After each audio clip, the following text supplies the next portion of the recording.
નમસ્કાર મંતવ્ય ન્યૂઝમાં આપનું સ્વાગત છે। અમારા લોકપ્રિય કાર્યક્રમ મારો અવાજ સાથે હું છું હિનલ। કાર્યક્રમની શરૂઆત કરીએ। ગુજરાતમાં મહિલાઓ સલામત નથી, તેના ડગલે ને પગલે પુરાવો મળી રહ્યા છે। મહિલાઓની સુરક્ષા માટે ગુજરાતમાં હવે પહેરેદારી કરવી પડે તેની જરૂર ઊભી થઈ છે। તો ભરૂચની ભૂમિ પર હજુ 10 દિવસ પહેલા જ એક નરાધમે 10 વર્ષની બાળકીને પીખી નાખી હતી, જેના 8 દિવસની સારવાર બાદ જીવ ગુમાવ્યો છે। ત્યારે આ જ ધરતી ઉપર ફરી એકવાર અમાનવીય કૃત્ય બન્યું છે। 10 વર્ષની બાળકી બાદ ગુજરાતના ભરૂચમાં હવે 72 વર્ષના વૃદ્ધા પર બળાત્કારનો ચકચારી બનાવ બન્યો છે। હવે સવાલ એ થાય છે કે ક્યાં છે એ સુરક્ષિત ગુજરાત? મહિલાની સુરક્ષા કોણ કરશે? શું મહિલા સુરક્ષાની વાતો ફક્ત નેતાઓના નિવેદનમાં જ છે? આ તમામ મુદ્દાઓ પર જનતાના મંતવ્યો જાણીશું। સૌપ્રથમ ભરૂચની જનતા પાસેથી જાણીએ કે ગુજરાતમાં મહિલા સુરક્ષાને લઈને તેમના શું મંતવ્યો છે। ભરૂચના ઝઘડિયા જેડીસીમાં દુષ્કર્મ મામલે નિર્ભયા હવે અંતે હેવાનિયત સામે હારી ગઈ છે અને એનું જીવન તૂટ્યું છે। તમને વાત કરી રહ્યા છે ભરૂચ જિલ્લાના ઝઘડિયાની, જે હેવાનિયત સામે બાળકીએ પોતાનો જીવ ગુમાવ્યો છે। ત્યારે ફરી એકવાર આ સવાલો ઉભા થાય છે કે દીકરીઓ અને મહિલાઓની સુરક્ષાને લઈને સવાલો ઉભા થાય છે। આંકડા સૂચવે છે કે ગુજરાતમાં દરરોજ 6 મહિલાઓ ઉપર બળાત્કાર થાય છે અને પરિસ્થિતિ ક્યારે થમશે? કાનૂન ક્યારે સજા આપશે? આરોપીઓ આવી પરિસ્થિતિમાં ક્યારે સુધરશે? એક સભ્ય સમાજ તરીકે આંકડા જોઈએ તો શર્મનાક કરે એવા છે। નેશનલ ક્રાઇમ રિપોર્ટ અનુસાર જો જોવામાં આવે તો ગુજરાતમાં છેડતી, બળાત્કાર, હત્યા અને બળાત્કારની સાથે ઘરેલુ હિંસાના કેસ વધી રહ્યા છે। દર વર્ષે મહિલાઓ પર અત્યાચારના 7,000 થી 8,000 કેસ નોંધાઈ રહ્યા છે। આપણી સાથે ભરૂચ જિલ્લાના કેટલાક યુવાનો છે, આપણે એમની સાથે વાત કરવાનો પ્રયાસ કરીશું। યુવાન સાથે વાત કરીશું। ખાસ કરીને જે ભરૂચની નિર્ભયા કેસ બન્યો છે, 10 વર્ષની માસૂમ બાળકી છે, કરુણ મોત નીપજ્યું, શું કેવું છે તમારું? કેવા કાયદા હોવા જોઈએ? કાયદા કડક હોવા જોઈએ, કારણ કે હાલ લોકો આક્ષેપો કરી રહ્યા છે, પરંતુ બળાત્કારને લઈને તમે જોયું હશે કે દિન પ્રતિદિન બળાત્કારમાં વધારો જોવા મળી રહ્યો છે। જ્યાં સુધી કડક કાયદા નહીં બનાવવામાં આવે ત્યાં સુધી કોઈ પણ પ્રકારના બળાત્કારની ઘટનામાં ઘટાડો થવાનો નથી। આ જ અંકલેશ્વરની અંદર સૌથી ઓછી ઉંમરની બાળકીનો પણ બળાત્કાર થયો છે। આની પહેલા 4 મહિનાની બાળકી હતી, એનો પણ બળાત્કાર થયો છે। અને ત્યારબાદ પાનોલી વિસ્તારની અંદર પણ 1 વર્ષની બાળકીનો બળાત્કાર થયો છે અને ફરી એકવાર ભરૂચ જિલ્લાના ઝઘડિયામાં 10 વર્ષની માસૂમ બાળકી ઉપર બળાત્કાર થયો છે। એટલો હેવાનિયત બળાત્કાર થયો છે કે તમે જોયું હશે કે સમાચારના માધ્યમથી પણ કે ખૂબ દુઃખદ ઘટના કહેવાય, પરંતુ સરકારે અને સમગ્ર લોકોએ અને આની અંદર કોઈ પણ પ્રકારના પક્ષપાત વગર સમગ્ર લોકોએ, કોંગ્રેસ હોય, ભાજપ હોય, આમ આદમી પાર્ટી હોય, તમામ પાર્ટીઓએ ભેગા મળીને કડકમાં કડક કાયદો બનાવવો જોઈએ, એક ઠરાવ પાસ કરવો જોઈએ અને આવા નરાધમોને કડકમાં કડક એટલે કે ફાંસીથી પણ જો વધુ સજા હોય તે સજા આપવી જોઈએ। ત્યારે જઈને જ કોઈને ઢાક બેસશે ને આવા આરોપીઓને તો જ સજા મળશે, તો જ આ બળાત્કારની ઘટનાઓમાં ઘટાડો થશે। ગુજરાત અને પૂરા દેશમાં મહિલાઓ અને દીકરીઓને આજે વારંવાર આવી ઘટનાઓ બનતી આવી છે અને કાયદાઓના રીતે જોવા જાય તો એમનો કોઈ જાતનો ડર રહ્યો નથી। સરકારો પણ આવે ને કોઈ કામ કરવા તૈયાર નહીં, જેના કારણે વારંવાર આવી ઘટનાઓ બને છે અને આ આરોપીઓ અને ગુનેગારોના વધારે આવા કાયદા રીતે કરતા આવ્યા છે। ચાલુ હમણાં આ સરકારને એવું કહેવા માંગે છે કે રાજ્યના ગૃહમંત્રી ચમરબંધી આ છોડવામાં નહીં આવે। તે હજારો કેસો પોક્સો એક્ટ હેઠળ અને બળાત્કારના ઘટનાના આ કેસો બનેલા છે, પણ હજુ સુધી આ લોકોનું કોઈ પરિણામ મળ્યું નહીં, જેના કારણે આવા હેવાનિયત તરીકે હજુ પણ આવા કારનામા કરતા રહેલા છે। ये बलात्कार ने जो मारा है ने तो कड़ी से कड़ी सजा होना चाहिए। कोई भी बंदा हो, कोई भी जाति हो, इसमें इनको सजा मिलना चाहिए। सरकार इस पे कड़ी से कड़ी सजा बनाना बहुत जरूरी है, क्योंकि सरकार सुनता नहीं है। कोई भी बड़ा मोटा आदमी होता है ना, तो उस नाना आदमी ने तो सजा मिल जाता है, लेकिन मोटे आदमी ने सजा नहीं मिलता है। तो इसमें कोई ना कोई सरकार का निर्णय निकालना चाहिए, तो कड़ी से कड़ी इनको सजा मिलना चाहिए। વધુમાં વધુ સુધારા કરવા જોઈએ સરકારે, કેમ કે આ બહુ ગંભીર બાબત છે। કેમ કે આવામાં સજા તો અઘરી થવી જોઈએ, કારણ કે આ બહુ ખરાબ કૃત્ય કહેવાય છે। માટે આ વિષયમાં એવું કેવું છે કે આવા બધા લોકોને છે ને જાહેરમાં ફાંસી આપવો જોઈએ, કાં તો ફટ્ટર મારો કરીને આ લોકોને મરાવી નાખવા જોઈએ, પબ્લિકને સોંપી દેવું જોઈએ ને આવું થવું જોઈએ। કેમ કે આવું જો ના કરશું ને આપણે, તો વારંવાર આવી બધી ઘટના બન્યા જ કરશે। ચોક્કસ, તો આપણે આ મંતવ્ય ન્યૂઝના માધ્યમથી લોકોનો અભિપ્રાય જાણ્યો। કાનૂની સેવા કડક કરવાની જરૂર છે, કડકમાં કડક સજા થાય તો કદાચ આવા હવસીઓ, હેવાનોને ની સજાને કારણે કેટલાક લોકો જે નવા આવા લોકો કરતા હોય, હેવાનિયત કરતા હોય, તેનો પર દાખલો બેસી શકે છે। કેમેરા પર્સન કરણ સિંહ સાથે વાસુ પરમાર, મંતવ્ય ન્યૂઝ, ભરૂચ। દર્શક મિત્રો, કાર્યક્રમમાં આગળ હવે આ જ મુદ્દે અમદાવાદની જનતા પાસેથી જાણીશું કે ગુજરાતમાં મહિલા સુરક્ષાને લઈને તેમના શું મંતવ્યો છે.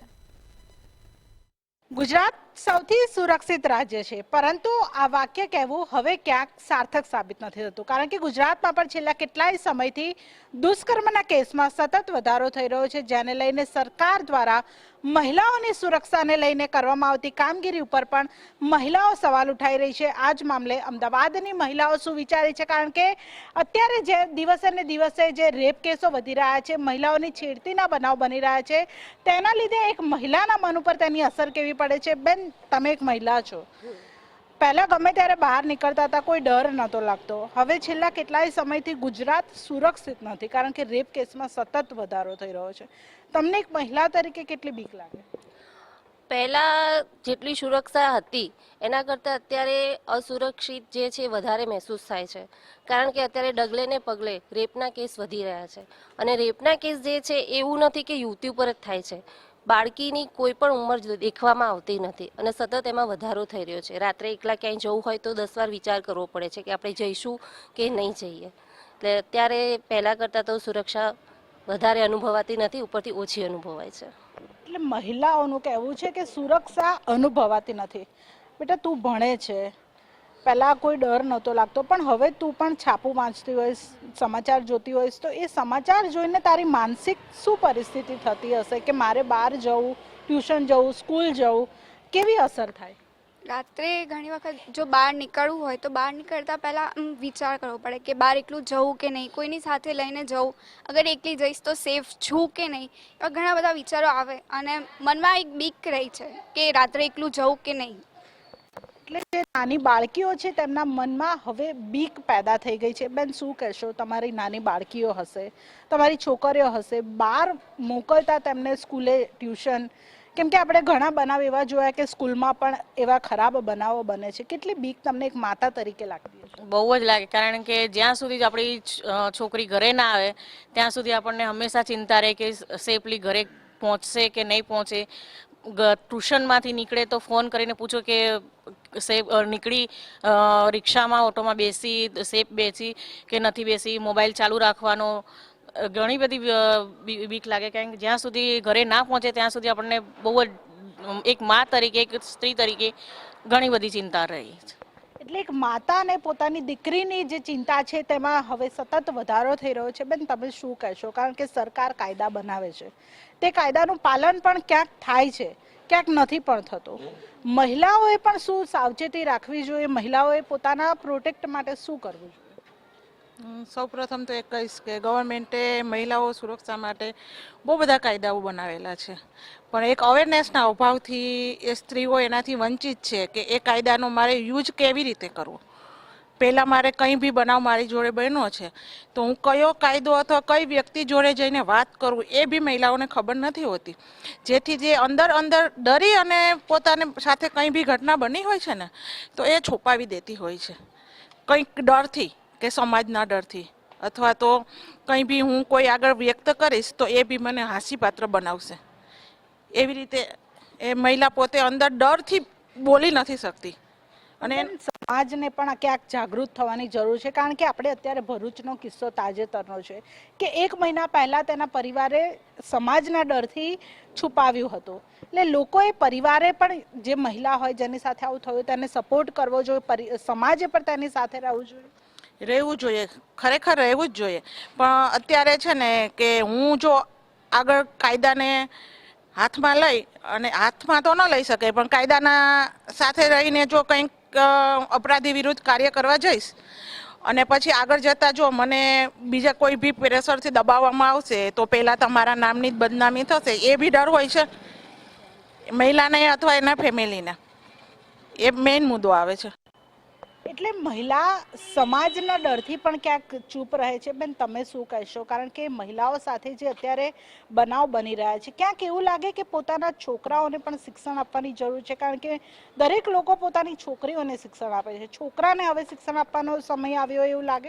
હા, લાગે છે ને, કારણ કે આવું કે શિક્ષણ આપવું જ જોઈએ, કારણ કે જે લેડીઝ છે પ્રત્યે આપણે પણ એ હોવું જોઈએ કે આપણે આપણી બેન છે કે આપણી મા છે એ તરીકે બધું એમને ફરજ આવી તેમ વધુ વધારે પડતું શીખવાડવું જોઈએ. એટલે પોતાના બાળકને પણ શિક્ષણ આપવાની જરૂર છે. બેન, તમારું શું કહેવું છે કે સરકારે કાયદા હજુ વધારે બનાવવા જોઈએ? સરકારે તો કાયદા બનાવવા પડે, પણ આપણે લેડીઝો આપણી જાતે જ કરી શકીએ એવું કંઈક શીખવાડવું પડે મહિલાઓને. અમુક વખત કાયદા છે પણ આપણે એનો ઉપયોગ પણ નથી કરી શકતા. આપણે મહિલા હેલ્પલાઇન નંબર છે પણ એવી જગ્યાએ ફસાઈ ગયા કે જે આપણો મોબાઈલ કામ નથી કરતો, તો આપણે જાતે જ આપણું કરી શકીએ એવું આપણે બનાવવું પડે, પગ ઉપર ઊભી રાખવી પડે મહિલાઓને. મહિલાઓએ હવે જાતે જાગૃત થવાની જરૂર છે. બેન, તમને શું લાગે છે કે અત્યારના છોકરાઓની માનસિક પરિસ્થિતિ ખૂબ ખરાબ હોય છે? છોકરાઓ ડ્રગ્સ લેતા થઈ ગયા હોય છે અને તેના કારણે ક્યાંક સોશિયલ મીડિયાના કારણે આ વધતા જતા હોય દુષ્કર્મના કેસ, એવું લાગે? હા, થોડું, કારણ કે જો અત્યારે વિડીયો બધા આવે જ છે મોબાઈલમાં, કંઈ બી જરૂર બહાર શીખવાની હોતી નથી. એટલા માટે કે છોકરાઓને બી આપણે શીખવાડવું જોઈએ, એને બી કહેવું જોઈએ કે કયા દાયરામાં આપણે રહી શકીએ, અને લેડીઝ અને છોકરીઓને બી કહેવું જોઈએ કે આપણે આપણી સેફટી માટે આપણે શું શું કરી શકીએ, અને બ્રેવ થવું જોઈએ, કે હિંમત રાખી અને સમાજને કહેવું જોઈએ, અને આપણે જે આપણા ઉપર વીતી છે એનો આપણે કહી શકીએ બહાર કેમ છે એમ. આ તમામ અમદાવાદની મહિલાઓનું કહેવું છે કે સરકારના જે કાયદા છે તેની અવેરનેસ આવે, સાથે દરેક મહિલાએ પોતે જાગૃત થવાની જરૂર છે. સાથે કોઈ પણ અણબનાવ બને તો તેનાથી ડરવાની જગ્યાએ તેની સામે લડવાની જરૂર છે, કારણ કે અત્યારનો જમાનો ખૂબ જ ખરાબ આવી ગયો છે. આવનારો સમય હજુ પણ ખરાબ આવી શકે તેવી ભીતિ સેવાઈ રહી છે. સાથે દરેક છોકરીઓની સાથે સાથે છોકરાઓને પણ જે અભ્યાસ આપવાની જરૂર છે, છોકરાઓને પણ દરેક જે જ્ઞાન છે તે આપવાની જરૂર છે, કારણ કે જો છોકરાઓ શિક્ષિત હશે, છોકરાઓને મહિલાઓની રિસ્પેક્ટ કેવી રીતે કરવી તે ખબર હશે, તો તેનાથી જે આ જે કેસ વધી રહ્યા છે તેમાં પણ ક્યાંક ને ક્યાંક જે ઘટાડો છે તે થશે. સાથે સરકાર પાસે પણ એક અપીલ કરી રહી છે કે જે પણ આવા કેસ હોય તેને વધારે ને વધારે ઝડપી તેનો નિકાલ આવે તેવી સરકાર પાસેથી પણ માંગ કરવામાં આવી રહી છે. કેમેરા પર્સન જય જાની સાથે કિંજલ બોરી, સમંતવ્ય ન્યૂઝ, અમદાવાદ. દર્શક મિત્રો, કાર્યક્રમમાં આગળ હવે આ જ મુદ્દે વડોદરાની જનતા પાસેથી જાણીશું કે ગુજરાતમાં મહિલા સુરક્ષાને લઈને તેમના શું મંતવ્યો છે. ભારતીય સંસ્કૃતિ અનુસાર દીકરીને લક્ષ્મી સ્વરૂપ કહેવાય છે, અને ભારતમાં તો તમારે શિક્ષણ જોઈતું હોય તો માં સરસ્વતીની પૂજા કરવાની, ધન જોઈતું હોય તો લક્ષ્મીની, અને શક્તિ જોઈએ તો માં દુર્ગાની આરાધના કરતા હોય છે. ત્યારે છેલ્લા કેટલાક સમયથી દીકરીઓ પર બળાત્કારનો કિસ્સા વધી રહ્યા છે, ગેંગરેપ વધી રહ્યા છે, અને જે રીતનો ગૌરવંતી ગુજરાતમાં પણ સિલસિલો ચાલ્યો છે કે દર 6 કલાકે એક બાળા પર બળાત્કાર થાય છે. કેટલાક કેસોમાં ફરિયાદ નોંધવામાં આવે છે, કેટલાક કેસોમાં ફરિયાદ નથી નોંધાતી. ત્યારે મંતવ્ય ન્યૂઝ, મારો અવાજ. જે લક્ષ્મીનું સ્વરૂપ કહેવાય છે, દુર્ગાનું સ્વરૂપ કહેવાય છે, સરસ્વતીનું સ્વરૂપ કહેવાય છે, એવી મહિલાઓ પાસે જ મંતવ્ય લેવા પહોંચ્યું છે કે જે હવે ગેંગરેપ, દુષ્કર્મ, મહિલાઓની છેડતી સરકારના આટલા કડક કાયદા હોવા છતાં કેમ બની રહ્યા છે? આપણે પ્રથમ હમણાં જ બરોડા બાર કાઉન્સિલનું ચૂંટણી ગઈ, અને એમાં પુરુષોની સમકક્ષ જનરલ કેટેગરીમાં લડી અને વિજેતા બનેલા દીપલ બ્રહ્મભટ્ટને આપણે પૂછીશું, શું કહો છો? દિવસે દિવસે ગુજરાતમાં પણ ગેંગરેપના કિસ્સા વધી રહ્યા છે, ક્યારે રોકાશે? આ રોકાવાનું કારણ એક વ્યક્તિ જવાબદાર નથી હોતી, એમાં બહુ બધાનો હિસ્સો હોય છે. જેમ કે આપણા કાયદા તો છે, પણ કાયદાની જાણકારીનો અભાવ, પ્લસ આજનું ન્યૂ જનરેશન, જે નવા યંગ છોકરાઓ છે, એ લોકોનું જે ફેમિલી પ્રત્યેનું વાતાવરણ હોય કે એ બધી સંસ્કારી નગરી, આપણે ગુજરાત સંસ્કાર કહેવામાં આવતું હતું, બરોડા સંસ્કાર કહેવામાં આવતું, અને આજે હમણાં જ ઘટના બની છે જે લઈને, અને આ વધતી રહી છે. એનું કારણ ક્યાંક ને ક્યાંક સમાજ પણ છે, આપણો કાયદોનો જે છે એનો મિસયુઝ પણ થઈ રહ્યો છે. કાયદો તો છે, એવું નથી કે નથી, પણ એ કાયદાને ક્યાંક ને ક્યાંક એક ધોઈને પી ગયા છે આ લોકો. સૌથી પહેલા તો આ જે ઘટનાઓ બની રહી છે એને જોઈને હાલમાં એક સશક્ત સ્ત્રી હોવા છતાં હું પોતાની જાતને ખૂબ જ લાચાર અનુભવી રહી છું. હું લાચાર એટલા માટે અનુભવી રહ્યું છું કે આ હું જે સમાજમાં છું, જે સરકારમાં છું, જે લોકોએ મને સુરક્ષા પાળવાની છે, એ બધા જ ક્યાંક ને ક્યાંક એટલી બધી રાસલીલાઓમાં ખોવાયેલા છે કે ક્યાંય પણ એમને આ દુઃખ દેખાતા નથી. આજે પણ હું જોઈ રહી છું કે આ બાળા જોડે જ થયું, એની પહેલા આ પહેલો કિસ્સો નથી. રોજના ઓછામાં ઓછા 4 થી 5 કિસ્સાઓ કે જેમાં બળાત્કાર થતા હોય એવા છે. કેટલાક સામૂહિક છે તો કેટલાક વ્યક્તિગત છે, પણ બળાત્કાર થઈ રહ્યા છે એ ચોક્કસપણે છે. અને જ્યારે એ રોકાતા ના હોય ત્યારે સૌથી પહેલો જવાબદાર કોઈ આવે તો એ છે કે તંત્ર. આ તંત્રની જવાબદારી છે સુરક્ષા પૂરી પાડવાની, જેમાં ક્યાંક ને ક્યાંક ખામીઓ છે, અને આ ખામીઓ ભ્રષ્ટાચારના લીધે છે એવું પણ સ્પષ્ટ છે. એવું વિચારે છે કે જ્યારે આ વસ્તુ સમાજમાં આવશે તો સમાજ અમારો બહિષ્કાર કરશે, અમારું અપમાન કરશે, અમને કઈ દ્રષ્ટિએથી જોશે. એટલે પહેલા તો હું એવું કહીશ કે સમાજનો દ્રષ્ટિકોણ બદલવો જોઈએ કે જ્યારે કોઈ પણ કિસ્સો આવી કોઈ પણ લેડીઝ પાસે થાય છે તો એને તમારી દ્રષ્ટિકોણ બદલો કે એમાં એનો વાંક નહોતો, વાંક કરનારનો હતો. અને આપણે આપણી દીકરીને કેવી રીતના એટલી કેપેબલ બનાવીએ કે જે આ બધાનો ઓપોઝ કરી શકે, અને એટલી હિંમતવાન બનાવવી જોઈએ કે કોઈ એની પાસે હોય કે ના હોય એ જાતે જવું જોઈએ કે ભાઈ મારી પાસે ખરાબ કૃત્ય થયું છે, મને એનો ન્યાય જોઈએ છે. નહીં કે આપણે એને બીવડાઈને ઘરમાં બેસાડી દઈએ કે ભાઈ ના જ તું જઈશ તો સમાજમાં બદનામી થશે. સમાજ આપણું નથી કરી જતો, આપણે વિચારવાનું છે. સમાજના દ્રષ્ટિકોણથી કોઈ દિવસ આપણને જોવી ના જોઈએ. બીજું હું એવું કહીશ કે આપણે આપણી દીકરીને એટલી કેપેબલ બનાવવી જોઈએ કે આ સમાજનો સામનો કરી શકે, આવી વ્યક્તિનો એ ઓપોઝ કરી શકે કે ના ભાઈ, અને એની સામે લડી શકે એવી આપણે બનાવી. એની માટે આપણે આપણી દીકરીને સેલ્ફ ડિફેન્સ, જે આજના જમાનામાં બહુ જરૂરી વસ્તુ છે કે દીકરીને સેલ્ફ ડિફેન્સનું તમે શીખવાડો. એને ગુડ ટચ બેડ ટચ શું છે એને નાની વયથી આ તાલીમ આપો. કારણ કે અમુક વસ્તુ આપણે આપણા દીકરાને કે દીકરીને નથી કહી શકતા, શરમ અનુભવીએ કે શું કહીશું. એ શરમની વસ્તુ નથી, એને કહેવું એ આપણી ફરજમાં આવે છે કે તારી સાથે જ્યારે પણ કોઈ પ્રાઇવેટ પાર્ટ પર કે તને ટચ કરે તો એ તને સમજવું જોઈએ બેટા કે આ વસ્તુ કઈ સારી રીતે તને ટચ કરશે ને કઈ ખરાબ રીતે. એને આ વસ્તુનું જો ભાન થશે ને તો એનો ઓપોઝ કરશે. એટલે હું સમાજને એવું જ કહીશ કે જ્યારે પણ આવું કોઈ પણ કૃત્ય કોઈ લેડીઝ પાસે થાય છે તો તમે એને તરછો નહીં, પણ એક બનીને એની સાથે ઉભા રહો, અને જે વ્યક્તિની સાથે આવું ખરાબ કૃત્ય કર્યું છે એને અગેન્સ્ટમાં જઈને એને જે દીકરી પાસે આવું ખરાબ કૃત્ય થયું છે એને ન્યાય મળે એની માટેની લડત આપો. આપણે અન્ય મહિલા વકીલને પૂછી રહ્યું છું, ક્યારે અટકશે આવા દુષ્કર્મ અને ગેંગરેપ? મારું તો માત્ર એટલું જ કહેવું છે કે આ દુષ્કર્મ અને ગેંગરેપ અટકાવવા માટે જે બહારના દેશોની અત્યારે અંદર જે ન્યાયતંત્ર ચાલી રહ્યું છે કે કોઈ પણ આરોપી હોય એને તમે જાહેરમાં લાવો, જેમ કે સાઉદી અરેબિયા છે, ચીન છે, એમને જાહેરની અંદર સજા કરો. જે રીતે બાળકીની જે જોડે જે કૃત્ય કરવામાં આવ્યું છે, ગુનાહિત કૃત્ય કરવામાં આવ્યું છે, એ રીતે એને જાહેરમાં લાવો, તમે એને જાહેરની અંદર મૃત્યુદંડની સજા આપો કોઈ પણ રીતે. ત્યારે જ આ જે બનાવ બની રહ્યા છે ત્યારે જ અટકશે. બાકી એના સિવાય તો બીજો કોઈ ઉપચાર થાય જ નહીં. એના માટે તંત્ર જવાબદાર છે, સમાજ પણ જવાબદાર છે.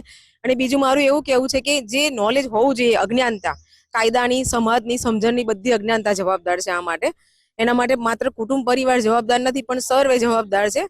તો મારું એટલું જ કહેવું છે દરેક વ્યક્તિને, સમાજના દરેક વ્યક્તિને, કે આ રોકવા માટે એક જ ન્યાયતંત્ર મતલબમાં એક યુનિટી એક હોવી જોઈએ પબ્લિકની અંદર પણ, કે તમે જે રીતે બાળકીનું મૃત્યુ થયું છે તેને જાહેરમાં લાવો અને જાહેરમાં જ મૃત્યુદંડની સજા આપો એને.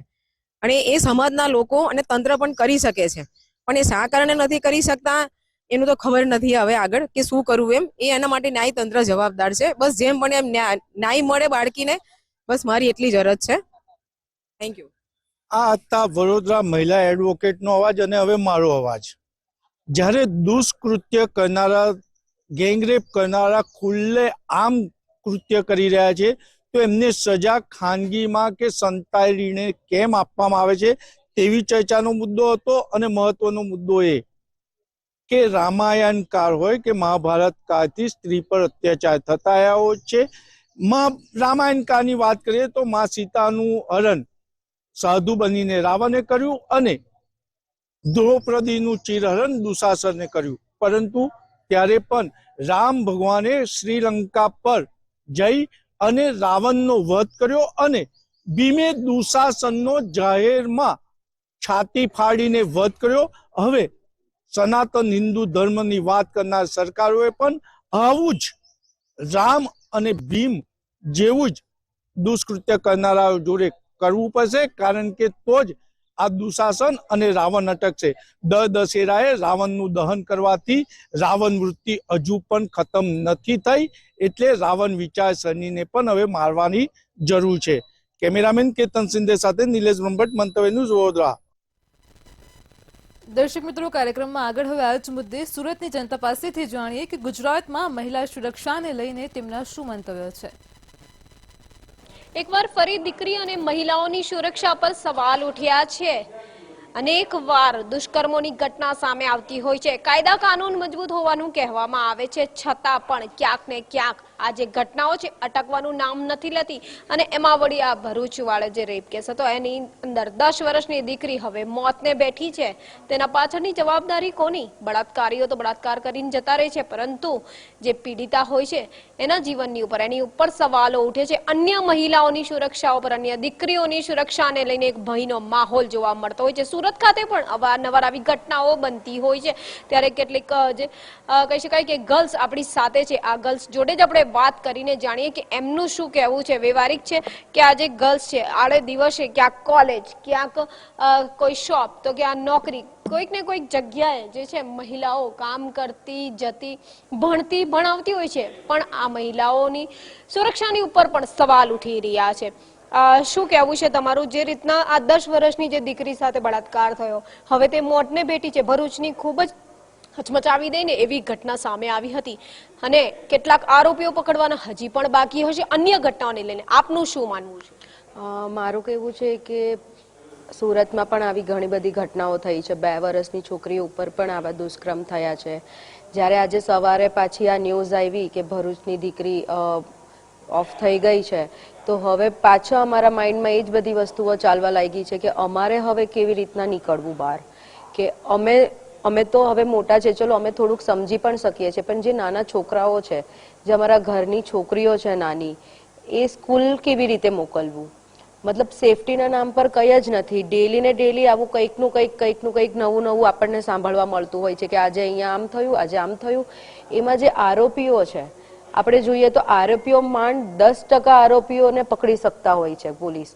બીજા બધા તો ફરાર જ છે. એ લોકો તો બિંદાસ ફરે જ છે બહાર. તો એ લોકોનું શું? હું તો એવું કહીશ કે આના ઉપર કંઈક એક કડક નિયમ બનાવવો જોઈએ કે અમુક સમય સુધી કે અમુક કલાકના સમયમાં જ એ લોકોને પકડી લે અને પકડીને સીધી એ લોકોને ફાંસીની જ સજા થવી જોઈએ.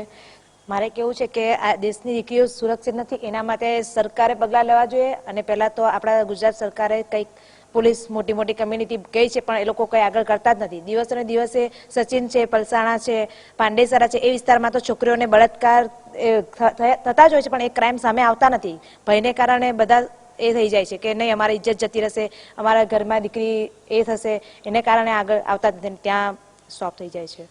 મને તો એવું લાગે છે કે આપણે જે પેરેન્ટ્સ આપણને છોડીએ તે પોયડીને મતલબ નાની હોય કે મોટી કે સમજી જોઈએ કે આપણી સેફટી શામાં છે. તો એમ નાખૂન લાંબવાના અને પછી સેન્ડલ ઊંચી રાખવાની અને મારવાની, એમ મને લાગે છે. સ્ટ્રોંગ બનવાનું પોયડીને, નાની હોય કે મોટી, એવું જ મને લાગે છે. ગુજરાત સરકારને અમુક પગલાં લેવા જ જોઈએ, કડક પગલાં લેવા જોઈએ. વાત કરીએ કપડાની તો બધા કહે છે ટૂંકા કપડાં પહેરવાથી પણ બળાત્કાર. એવું હોતું જ નથી. 2 વર્ષની બાળકીને શું સાડી પહેરાવીએ આપણે? એ લોકોને તો કપડાં ટૂંકા જ હોય ને. નજર ખરાબ છે બધાની, ઈરાદા ખરાબ છે, કાનૂન ખરાબ છે, તો કડક પગલાં લેવા જ જોઈએ સરકારે. એનામાં મને કોઈ નથી લાગતું કે એનામાં ભય હોય, કેમ કે એ લોકો તો ખુલ્લે આમ જ ફરે છે. એ લોકોને કોઈ પણ પકડવાની કે કોઈ બીક લાગતી નથી. અને સરકાર પોલીસને એ લોકો પણ એવા છે કે જે 10% પર્સનને જ પકડે છે, બાકી બધા ફરાર જ થઈ જાય છે. એટલે મને નથી લાગતું કે ટોટલી જેટલા બી આરોપી છે એ લોકો પકડાય છે. હવે ગવર્મેન્ટે એક રૂલ્સ બનાવવો જોઈએ એકદમ કડક, કે એ લોકોને ડાયરેક્ટ પકડી શકે અને ડાયરેક્ટ એ લોકોને ફાંસીની સજા થાય. કારણ કે આ 2 વર્ષ છે, આ તો 2 વર્ષ બહુ ઓછા છે, કારણ કે 6, 8 મહિના ઉપર બી આ બલાત્કાર થઈ રહ્યો છે, પણ એના ઉપર કોઈ એક્શન લેવાતો નથી. આ કેસ તો હમણાં બન્યો, આવા તો કોઈ કેટલા કેસો છે આગળથી. તમે વિચાર્યું હશે નિર્ભયા છે, કેટલા બધા કેસો આ બની ગયા છે. સરકાર કાયદા તો બનાવે છે, પણ કાયદાનો ભય એમનો રાખતો નથી. એ ખુલ્લે આમ ફરતા જ હોય છે. જે દુષ્કર્મ કરવાના છે એ કરવાના જ છે. અને એ લોકોને કાયદાથી મતલબ સરકાર એ લોકોને ફાંસીની સજા આપે એવું હું માનું છું કે એ લોકોને કડક કાયદા રાખો અને કાયદામાં બી સજા કડક રાખો, કે એમને ભય થાય કે નહીં આ છોકરીઓ દીકરીઓ છે, નાની છોકરીઓ છે, એ લોકોને તો શું મતલબ નાની છોકરીઓથી લઈને વૃદ્ધો બી સેફ નથી હવે આ જમાનામાં. પહેલા દિલ્હી છે એ બધામાં થતું હતું રેપ કેસ, પણ હવે તો ગુજરાતમાં પણ આ બધું બનવા માંડ્યું છે અને આગળ બી બનશે જ, કારણ કે મહિના થતા નથી અને કેસો સામે જ આવે છે. ટીવીમાં જો એટલે ખબર પડે કે છોકરીઓનું દુષ્કર્મ થઈ ગયું છે અને એ મોતને ભેટી છે. અને આ રીતે ભરૂચમાં બી આ કેસ બન્યો. આ બનતો જ રહેવાનો છે. જો સરકાર મતલબ આપણી સાથે સરકાર આપીને આગળ વધે અને પગલાંકારું કામ કરે તો મતલબ કાયદા બનાવે તો સેફ રહે. બાકી સેફ રહેવાની કોઈ, અમારી સેફટીનું શું, સરકારથી એ જવાબ માંગુ છું કે અમારી સેફટીનું શું. હું પણ માનું છું કે કાયદાઓ જરા કડક જ હોવા જોઈએ, કે કોઈને આવું કરતા પહેલા 100 વાર વિચારે કે એની સજા શું હોઈ શકે. એની સજા ફાંસી જ હોઈ શકે, હું માનું છું. તો જ આ પ્રવૃત્તિઓ બધી અટકી શકે એવું છે. મારું એ માનવું છે કે સરકાર તો પગલાં લેશે, પણ સાથે સાથે બધા ઘરમાં એવી શિખામણ આપે કે છોકરાઓને શિખામણ આપણે છોકરીઓને શિખામણ આપીએ છીએ કે આવી રીતના જાઓ, વહેલા આવી જજો, મોડા નહીં આવતા. એના કરતાં છોકરાઓને સારી શિખામણ આપીએ તો ચેન્જ થશે. વાત તો સ્પષ્ટ જ છે. ડર તમામ દીકરી અને મહિલાઓની અંદર છે. જે રીતના ઘટનાઓ અવારનવાર સામે આવી રહી છે અને તેમાં પણ આ 10 વર્ષની દીકરીની ભરૂચની જે આ ઘટના સામે આવીને આ દીકરી હવે મોતને ભેટી છે, એને લઈને અનેક જૂની જે ઘટનાઓ હોય છે એના ઘાવ 100% તાજા થઈ ગયા છે. પોલીસ અને તંત્ર, ખાસ કરીને ન્યાય તંત્ર, આ તમામને એક આંસ લગાવીને આ દીકરીઓ આતુરતાથી રાહ જોએ છે કે ક્યારે આ નરાધમો, આ આરોપીઓ જે છે એમને સજા આપવામાં આવશે. કારણ કે સામૂહિક જે બળાત્કારના કેસ છે એના આંકડા પણ ખૂબ ચોંકાવનારા છે. 20-21ના 32 કહી લો કે અલગ અલગ જે કેસીસ સામે આવી રહ્યા છે. 2020 અને 21માં સામૂહિક બળાત્કારના 27, ત્યારે ખાસ કરીને 21-22માં 32, તો 22 અને 23માં 36 જેટલા સામૂહિક બળાત્કારના કેસ જે છે નોંધાઈ રહ્યા છે. આ માત્ર સુરતની વાત નથી. સુરત, અમદાવાદ, રાજકોટ, બરોડા, ભરૂચ, નવસારી, દરેક જગ્યાની ઉપર જે આ રીતે બળાત્કારની ઘટનાઓ બની રહી છે ને એને લઈને હવે ઘરથી બહાર નીકળવા પહેલા પણ એક મહિલા દીકરીએ વિચારવું પડી રહ્યું છે. જ્યારે દીકરીઓ બહાર જાય ત્યારે એ ક્યારે પાછી આવશે એની ચિંતા વાલીઓને સતાવતી હોય છે. ત્યારે આમાં ક્યારે ન્યાય મળશે, ક્યારે આ રીતની ઘટનાઓ અટકશે, અનેક સવાલો જે છે ઉઠી રહ્યા છે. કેમેરામેન શોએબ શેખની સાથે રાબિયા સાલે, મંતવ્ય ન્યૂઝ, સુરત. દર્શક મિત્રો, મારો અવાજમાં હાલ આટલો જ. કાલે ફરી મળીશું એક નવા મુદ્દા સાથે. ત્યાં સુધી પળે પળની અપડેટ મેળવતા રહો માત્ર મંતવ્ય ન્યૂઝ પર. નમસ્કાર.